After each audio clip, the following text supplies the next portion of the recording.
Welcome everyone to another episode of the Shaman's Way podcast. As always, this episode comes from the teachings of our amazing friend and shaman in residence, Kriket.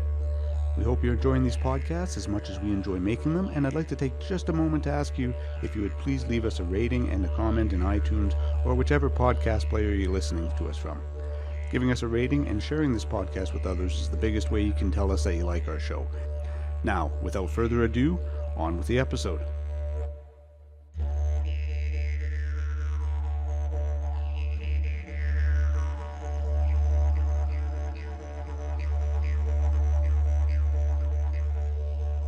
Hello, everyone, and thank you for tuning into Shaman's Way podcast. To my constant listener, thank you for coming back and for sharing this time with me. And to the new listeners, welcome. I wanted to spend some time with you today to talk about an element, fire, which is really very close to my heart. And as you know, being my constant listener, and perhaps I'll entice you to listen to previous episodes by fire if you're a first-time listener. The relationship I have to fire goes very deeply into my shamanic journey and into my shamanic soul. Oftentimes when we talk about the path of shamanism, I often hear the reference to we're walking the trails and the footprints of our grandfather. What I also want to remind us all is even though we're walking the trails in the footprints of our grandfathers, all trails lead back to camp. And this is where we find our grandmother's fireplace, my grandmother's fireplace. It is a very powerful thing. In the old way, no one asked where you were from. They asked where your grandmother's fireplace was. The fireplace is a symbol of our connection to the land. In the medicine wheel, Sun Bear's medicine wheel, I've talked about Thunderbird. And I know that I've talked about Thunderbird in the newsletters that we've done. And Thunderbird is the spiritual manifestation of the element of fire for the 8 center stones in the medicine wheel.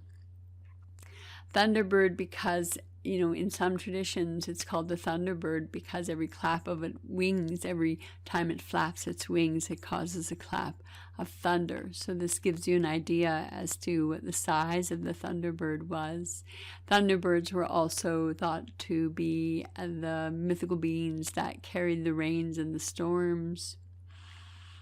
The stone is in a position, they're turtle for the earth, frog for water, thunderbird for fire, butterfly for air. I like to remind myself that the element or the totem, plant totem for fire is fireweed. And I have watched fireweed and seen fireweed my whole life. I'm sure lots of us have. Fireweed is just a beautiful plant, but one of the aspects of the fireweed that I really find appropriate with respect to being the totem is that the actual fireweed has very long and very intricate groupings for its roots, and as a result of that, when there is a fire, the soil is damaged, and the fireweed then, in essence, the roots of the fireweed become the stability of the soil, allowing that soil to come back into a place of healing. So it helps to heal that area. The fireweed is also a lesson in healing the earth or in healing ourselves, cleansing ourselves from our experience and being in service to all of our relations. The lava rock is the stone that is set for the Thunderbird or for the element of fire. And from my perspective, this offers some inner depth, evolution, the purification. There are other deeper teachings to the lava rock, and if that is something that chooses to call you or you're called to work with, then I suggest that you do that. I really love the porousness of lava rock. I love the density of lava rock.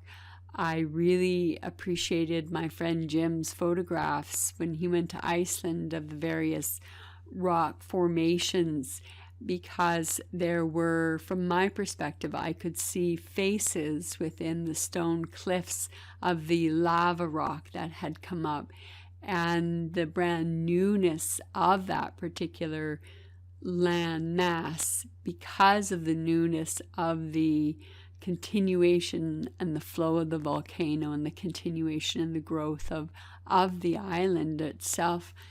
And in that way, it reminds me that the face of fire, the face of growth, the face of creation can come and express itself through form in lava rock, and proving to me, or coming to me from the relationship that all things can be manifest, all things can be part of Mother Earth's children.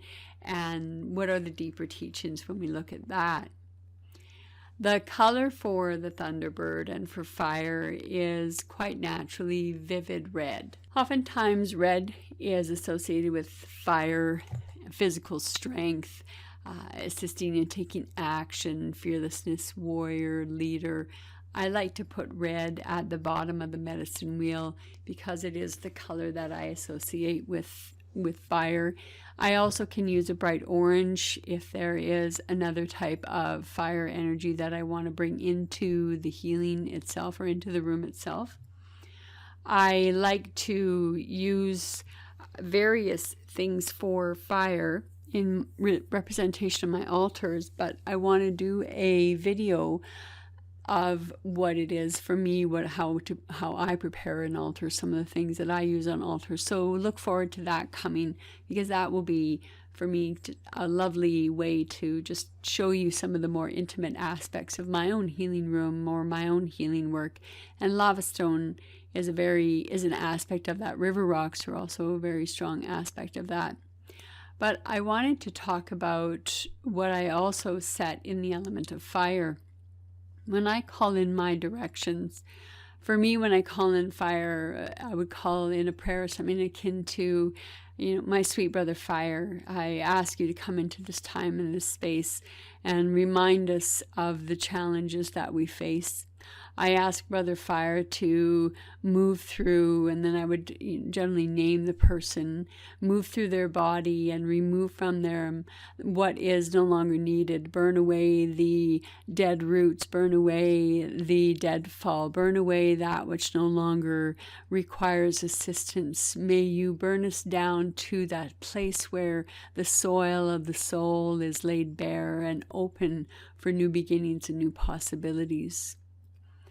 I like to, when I'm rattling and calling in the spirit of fire, I really like to whistle. And one of my favorite birds when I was a child was the red-winged blackbird. And so I incorporated an aspect of the sound of it. So a whistle would be like,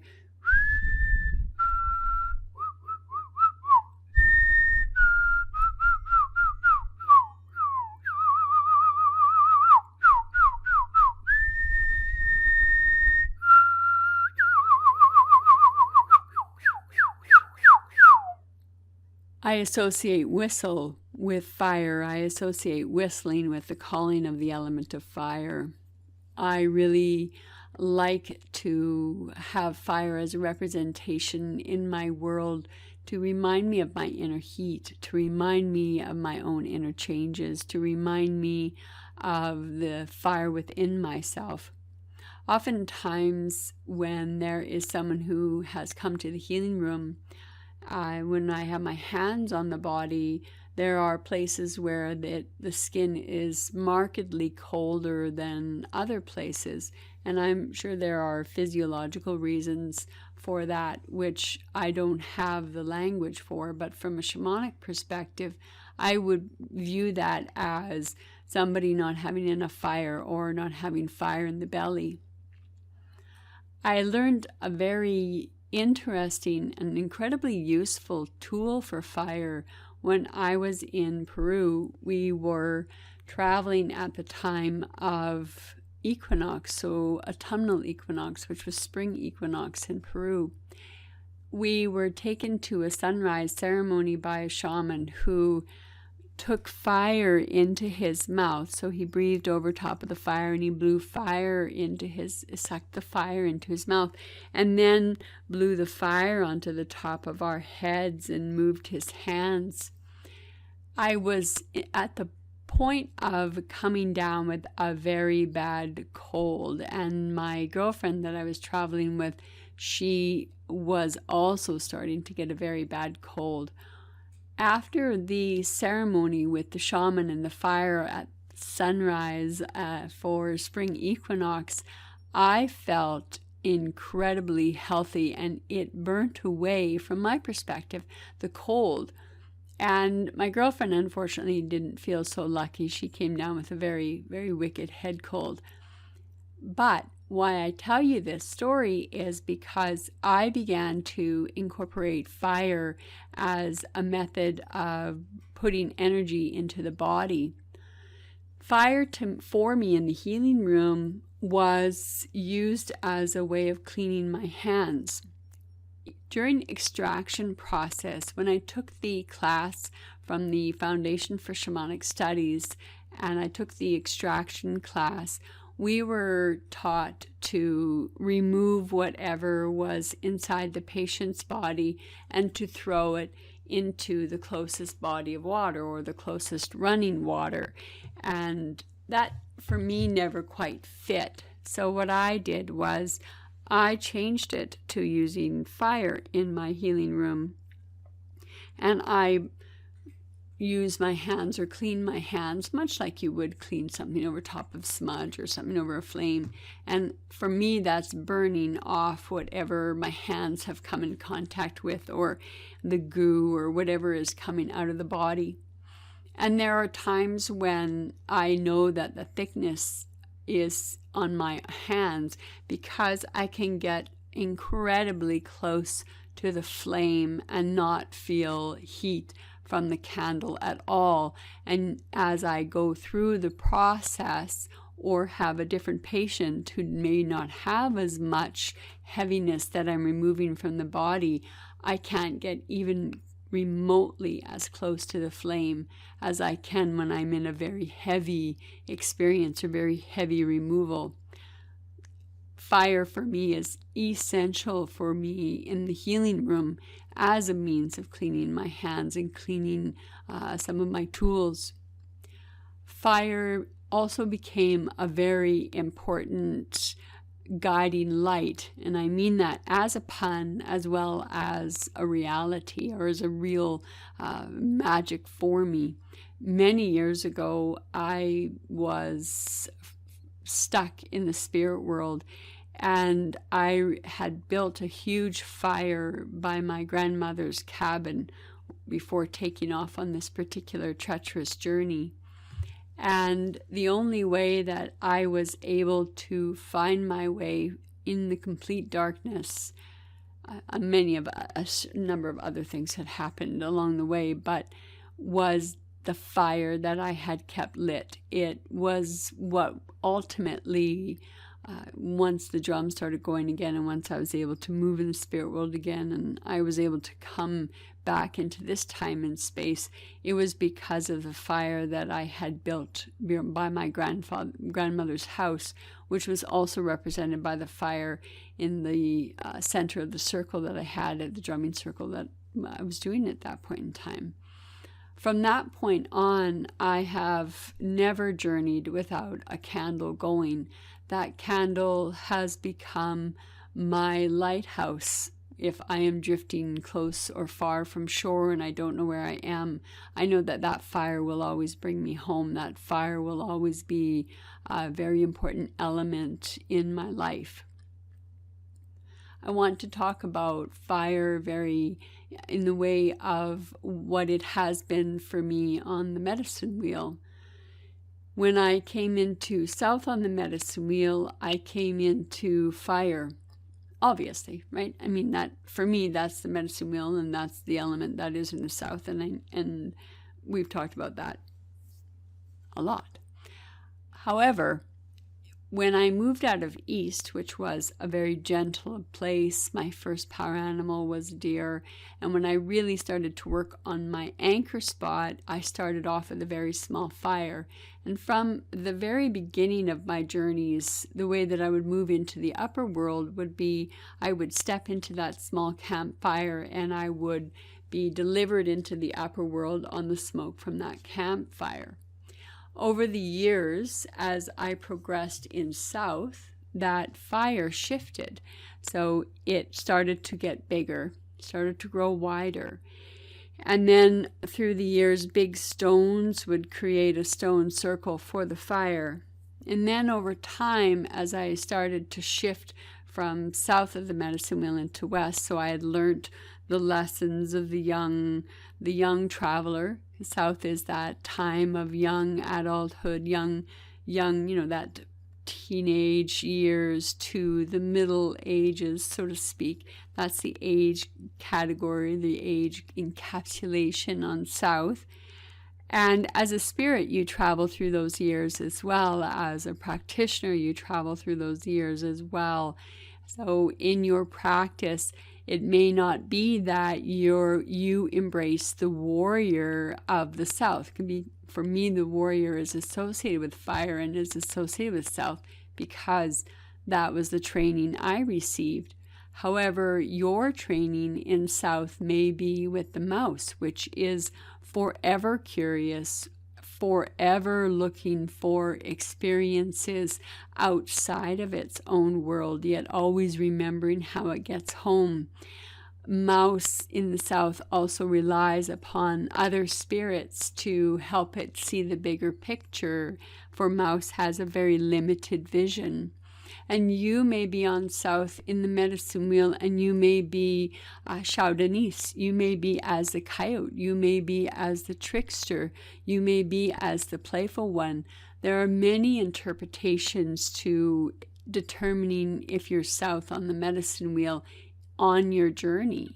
We age quickly when we start our path. We are brand new, and as we come into our adolescence, now we want to experience some independence, or in our adolescence and in our growth of spirit, we may find love and purpose in our journey with spirit through structure.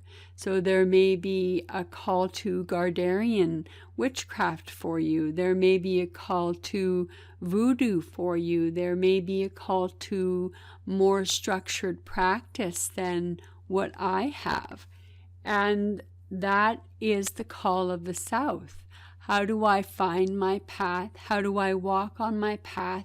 How does fire help me burn my footsteps into the path that is the leading of my soul? And do I have many paths? One of the wonderful aspects of the coyote is the Shaudenice, is the one that takes through, it's a tracker. The coyote is a great tracker. So there may be your journey into the spirit world may encompass many different paths or many different modalities. I know more people come to me having practiced and continuing to practice many modalities at one point in time, so mixing modalities. That's not my practice. My practice has been very focused. During the south part of the wheel, my journey into shamanism became more and more focused, and I became more adept at the path that I was given. Fire also is a brother to me. I have a very strong personal kinship to fire. I have always loved fire. I've built fires, many fires, not on purpose to burn things down.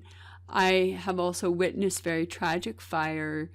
We had 3 fires on the farm where I grew up. The very first fire was, we had just moved to the farm, and many of our belongings were still in the big red barn, the new red barn, along with our cattle, our sheep, all sorts of things.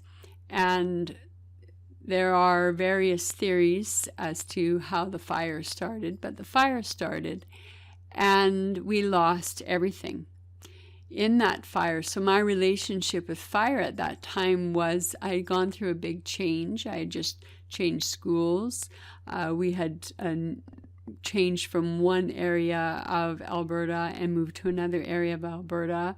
We had come from an area with lots of neighbors to a very isolated place. And now we have the loss of much of my childhood was therefore gone again. So moving into this house, this new place, fire to me, because I wasn't emotionally attached, I was just a little kid. I was like 6 or 7. So the loss of those things, the one thing I remember losing that I was really sad about was my mother was a great seamstress, and she really loved Halloween for some weird reason. And so we had lots of these great costumes. What I remember being sad about was we lost all those great costumes, and I was ready to grow into some of those really great costumes. So for me, fire became a cleanser. It became something that took away the old things and allowed new things to come in. So I didn't ever really have a fear of fire. Of course, I've been burnt by fire, and I've been, burnt being clumsy. And so it's not like fire hasn't reached out and kissed me the same as it's reached out and kissed her, perhaps maybe even devoured your body. I don't know. But fire also has been a very wonderful taskmaster. So as I was explaining with respect to how my fire changed, was from the time of the stones, then the stones around my big fire started to grow, and it became a higher and a higher encasement of fire within a stone circle. But then the top of the stones, they became like bricks, and each stone had a different view. So one would have an ocean with a blue whale, and then I would go to the next brick, and the next brick would look like a mountain, and then I would go to the next brick. And so each brick around the fire started to show different versions of reality, or different places that I could go to. And my fire eventually became a well into which I dove, and it took a number, and so I had a well and no fire as an entrance point. But when I came out of my journeys, there was always a fire there to warm me. So the two elements shared my anchor spot for a number of years in different ways. So fire is also a cooperative element. Fire is also the only element that does not appear by itself, but it needs a reaction, or it needs something to create it. It is not a naturally occurring element. And that is unique for fire amongst the other elements. Fire has a rich and diverse history. I haven't even touched on the beginning of what I was talking about with respect to the fire being akin to your relationship to land, and fire being akin to wholesome stories, or the hearth, the Demeters of society as a female archetype, the women who are the hearth tenders, are the mothers, are the house tenders. They're the Demeters of society. Some of the archetypes are those that tend the fires of the soul, tend the fires of community, tend the fires of society and psyche. Some people are not fire tenders. When there are sweats, there are the fire keepers. There are the people who make the fire to create the stones, heat the stones to put within the sweat lodge. And the fire keepers are very important members of any type of healing tradition. Building sacred fire is a very sacred history. And that relationship that we have with fire is a fascinating and long-term one. So I haven't talked even about the psychology of fire. I've merely talked about, in this very brief time, some of the some of the aspects of fire from, a shamanic perspective, but primarily my own relationship with fire. It is a natural element for me, and moving into water has became slowly a natural element for me. Working in the East was very short for me because I believe that I'd been working prior to finding shamanism for a very long period of time. However, that doesn't explain fire. Fire also warns me I get hot spots on my body if there is something that is coming towards me. So I have different spots in my body that I've learned to interpret over the years what they mean. One of the frustrating aspects of getting senses that appear in the body as sensations is how do you interpret them? Maybe some people have a natural knowing, but for me, I had to learn when this feels like this, it could be indicating this. When my stomach goes nervous, it could be indicating this. It has been an interesting journey, and that I also consider to be a part of fire. When my nerves are on fire, when my body is on fire, I think about those relationships of fire to me. The extent of the psychotropic effect of fever and what fever can do to the body. I remember having a fever so bad when I was probably 7 or 8 years old. I remember waking up and I remember my body being packed with ice and fans blowing on me. I remember being that full of fire as a young child.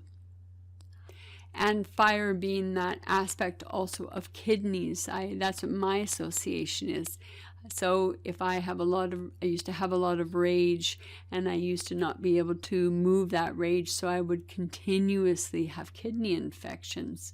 I haven't had a kidney infection in almost 3 decades from learning how to move that energy, learning how to move that fire through my body. Learning different methods of breath work in order to bring fire into my body, and breath work to help me release fire from my body. I have that type of relationship with fire. It is a natural element. My sun sign is a fire sign. However, I also have a lot of very strong water tendencies, which come out as I age. It is an element that each person is or is not comfortable with. It is an element that we create a relationship for various reasons. Controlled fire can be used as a means of making sure your forest remains clean, so not allowing emotions to build up in the body, but not allow them to build up in the body until you get a raging forest fire that nothing can handle.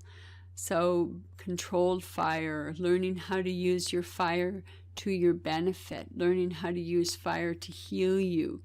Lethargy. Can I use a fire breath to dispel lethargy in my body? Can I breathe in fire and breathe out apathy in my breath? Can I consciously breathe in life force and consciously breathe out stagnant life force? How can I use fire in my daily life? How can I breathe in and then breathe out the apathy?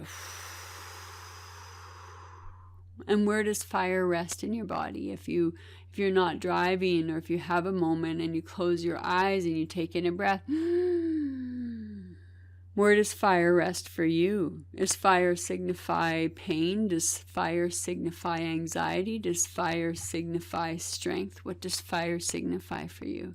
How do you identify with fire? Where is fire in your psyche?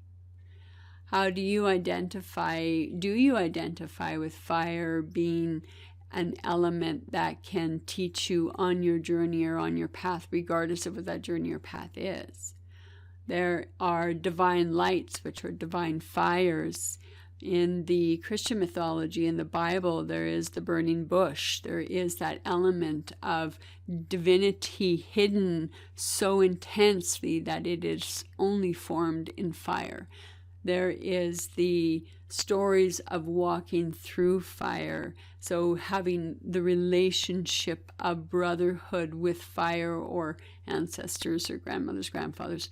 For me, it's my brother. Fire is my brother. When I speak to fire, I always say, my brother fire, help me in this place. My brother fire, help me in this ceremony. Brother fire, here I am. Brother fire, here you are.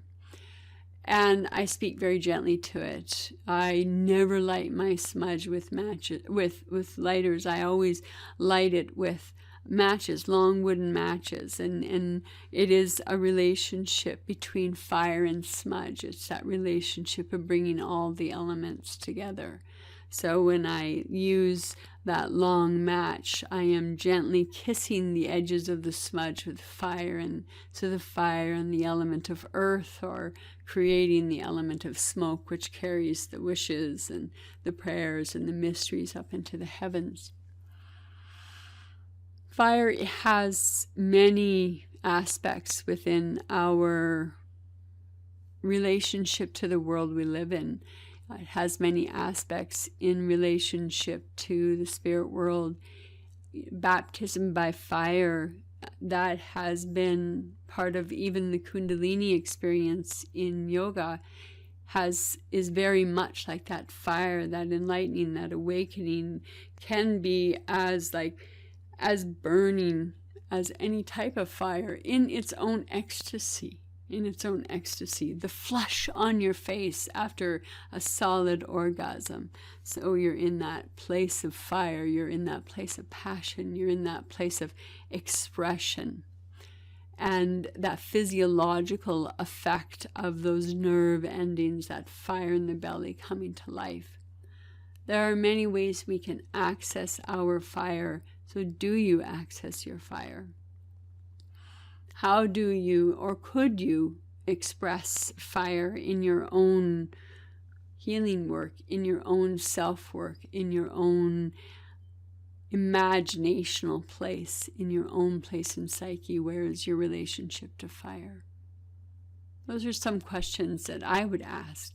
As we deepen our relationship to spirit, we live in this world. We live in this 3D reality. We live in this time and space, and it is incumbent upon us to attempt to experience more than the 3D reality. It is incumbent upon us because you're listening. And if you weren't listening, you wouldn't be curious. And if you weren't curious, then your psyche wouldn't be tapping you. And if your psyche wasn't tapping you, there wouldn't be something for you to explore. And if there wasn't something for you to explore, you'd be boring. And you're listening to me, so, I'm not boring, so you're not boring, right? So, in that, I don't know how else I could finish any kind of podcast other than a joke like that. So, I wish you a fond farewell, and there is much more to talk about with respect to the elements. I look forward to sharing some of my other thoughts and reading and responding to some of your thoughts. Until next time, I bid you a fond farewell. Thank you again for joining us here on the Shaman's Way podcast. If you have any questions, would like to make a request for a future episode, or if you're looking for other shamanic resources, including free drumming tracks, please visit us at shamansway.net. Until the next episode, be well, everyone.